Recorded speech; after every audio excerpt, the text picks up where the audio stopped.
Welcome back. It is Tuesday here at Indiana Sports Beat Radio. Dustin Schutte joining me, as is Chronic Hoosier. Jim Coyle along with you.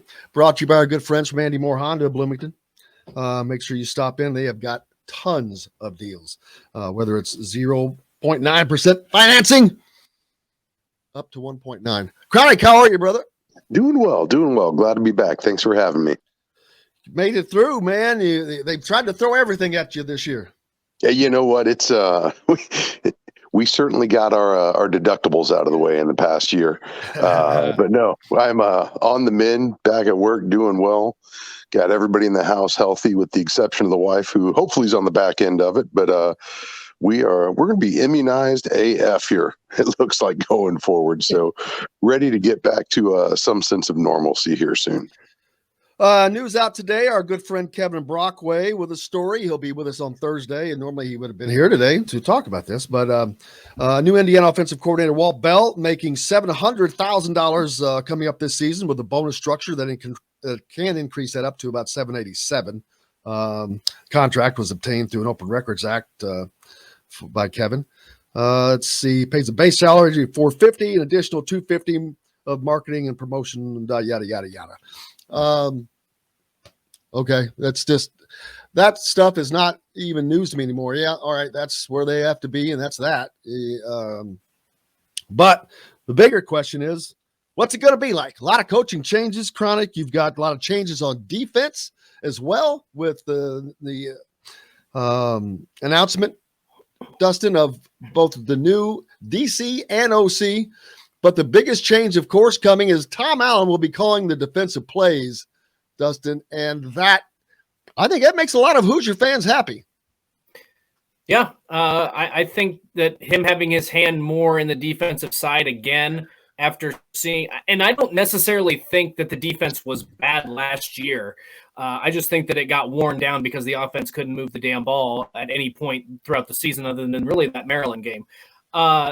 To me, we talked about this, I think, maybe last week or 2 weeks ago, but we talked about the hiring of Chad Wilt and how he's never been a defensive coordinator before. So I think that this is a good move from Tom Allen to kind of lay the framework, the foundation, and say, this is what I want to do. This is how we're going to be calling plays. And it kind of, in my opinion, sets Chad Wilt up to be successful at Indiana. Look at what the defensive line did at Minnesota last year. That was probably one of the most underrated defensive line teams in the Big Ten, maybe even in the country. I mean, they weren't sexy. They didn't get a lot of sacks. They weren't constantly getting tackles for loss. They didn't force a ton of turnovers. But what they did is they brought opponents to the ground. They won the battle at the line of scrimmage.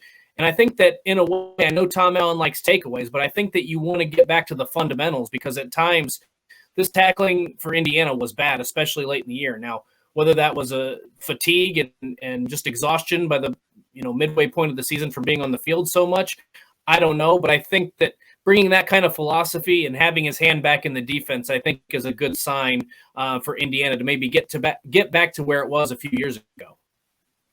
Chronic?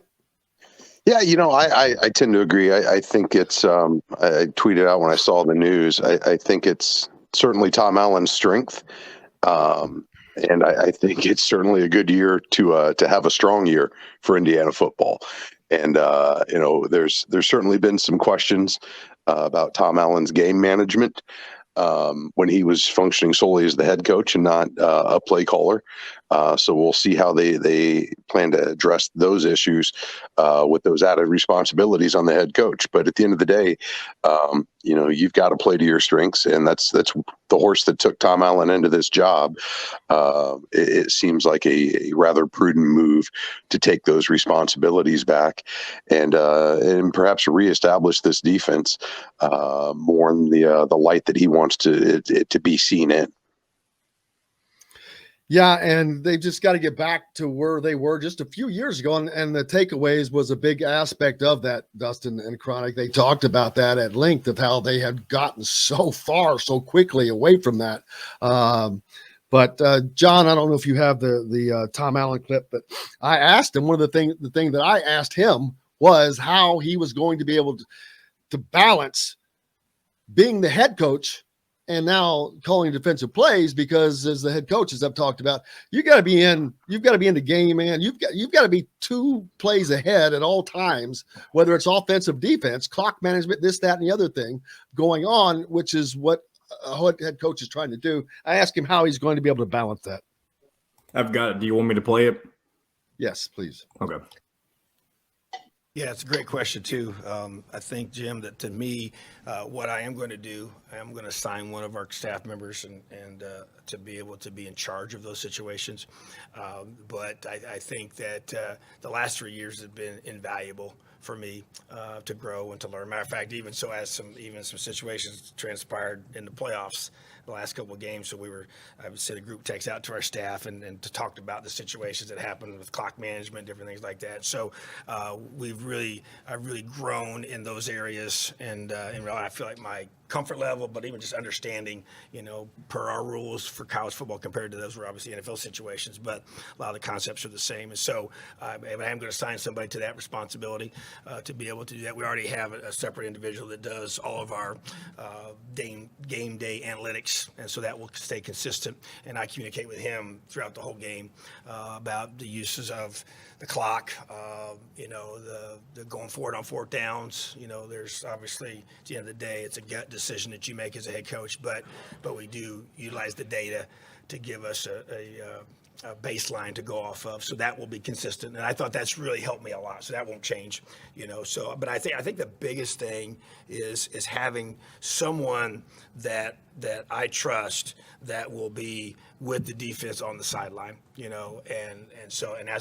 that will be Chad's responsibility, so that's what, and like you said, we also have from the back end perspective so much experience back there, and guys have been with us for many, many years. I mean, Brandon's been here longer than I have, that's why I feel good structurally in that regard. But I said, like, the biggest thing to me is having someone to take charge of the defense and make those adjustments, which will be Chad's responsibility as I turn and go and make sure everything's being done clock management wise the right way with timeouts and different things with the offense on the field. There you go, Chronic. There's the answer. It's kind of doing both jobs, which we'll see how that works out. Yeah, and the thing that struck me most last year, turnovers are obviously your takeaways, as staff likes to address them. One of the most glaring, regressions, but just the overall aggressiveness of the defense, the blitzing packages, the schemes that he wants to run. I'd love to see Indiana get back to that and leverage, that aspect of the game, because when they played aggressive, when they played as the hunter, they were far more effective than what we saw. Now, granted, one of the comments that was circulating around my circles yesterday, it's a whole lot easier to defend at a higher level when you're constantly not having to go back out on the field because the offense can't keep the ball for more than 3 and out. So it's certainly going to be a multi-pronged effort in getting the defensive production back up to what we've seen in the past from Tom Allen defenses. But it's the premise that got him here, that got Indiana, back into a competitive position in the league. Defense is going to win some games for you. Switching topics to basketball, Indiana now looking to get back on the winning rays after a gigantic emotional win over Purdue, letdown loss to Michigan, and now they have another home game against Penn State to get back on the winning ways. But Dustin DePirick, another friend of the show from the Star, the Bloomington Herald, piece out, and something we've all been talking about is the not that the starting lineup matters that much, but it's the rotations, I guess. But there was a stat that I also saw yesterday that the first, 8 minutes of the last several games, they are negative substantially, and then they're plus substantially in the waning minutes. But continuing to get yourself in a hole and then fighting back out of that is exhausting. So looking at the lineups, the rotations, Dustin, I'll let you take it the first go. Go at it. I was just going to say, okay, this isn't going to be a thoughtful comment, but what, in my opinion, a lot of the problems during the Archie Miller era was, I don't want to say it was a fast start, but how many leads did you see let slip away? it's probably better to make those adjustments. Like, I think the positive thing that you can say is, even though you hate getting out to those slow starts, you got down. I don't remember what the score was. Was it 16-8 or whatever? You were down against Purdue. You flip the switch, you make some adjustments, and then you outplayed them the rest of the game. And I know that there was some but those adjustments were forced. Their hand was forced in that game too, though. Don't forget. I understand that, but do you think that Archie Miller would have made those kind of tweaks and adjustments? I mean, I'm just saying this team plays better, maybe not consistently in the second half, but I think that this team is getting to the point where it knows it can win some games down the stretch. And I know that they've lost some heartbreakers. They lost to Wisconsin. They lost to Penn State. But this thing isn't going to be fixed overnight. I just think that Purdue win, you saw kind of the momentum change. It was an emotional game. I don't look too much into that Michigan game because of everything that went into the Thursday before. I just think it's a better sign when you're outscoring opponents late in the game. I don't care so much about the beginning of the game, even though you're right. You don't want to dig yourself a hole. I just am encouraged, if I'm an Indiana fan, about the fact that you're playing better in the last 30 to 20 or 25 to 30 minutes. Chronic. It's really difficult to look at those two outcomes and make a whole lot of sense of them when, individually, collectively, the arc of the season. I think we've seen a team that's going to go as far as its defense can take them.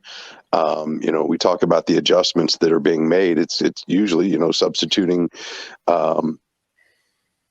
two of your five starters. We've seen a huge boost in the team's energy level. We've seen a huge boost in their defensive efficiency once Woodson breaks away from that starting five lineup that he hasn't wavered from at all, I don't believe, this season, except for when Stewart was being benched for some educational reasons. But it's one of the challenges that carries over from regime to regime. This is a team that can struggle to score the basketball. And, it's kind of ironic, as Dustin was breaking down in his column, they've seen an uptick when they sub Parker Stewart out.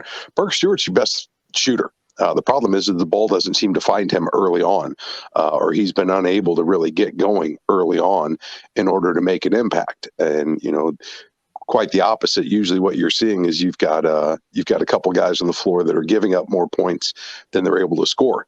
And once we get into the rotations with the subs, they kind of find a way to level that back out. Now, my problem is for a team that's that has its struggles, and it certainly has its potential. It has its strengths.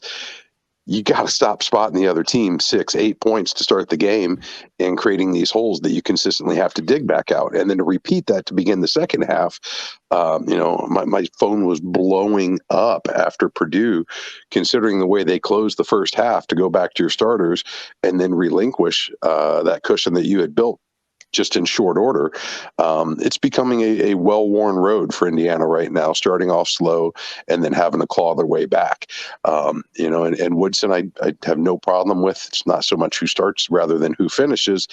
There seems to be a pattern at this point that the guys you have finishing are the ones that are going to give you the most competitive chance, no matter where the clock is throughout the course of the game. Maybe start off strong and try to build and sustain that momentum. And it's hard to refute his rebuttal. We're 5-2 during this stretch. So, if it ain't broke, don't fix it.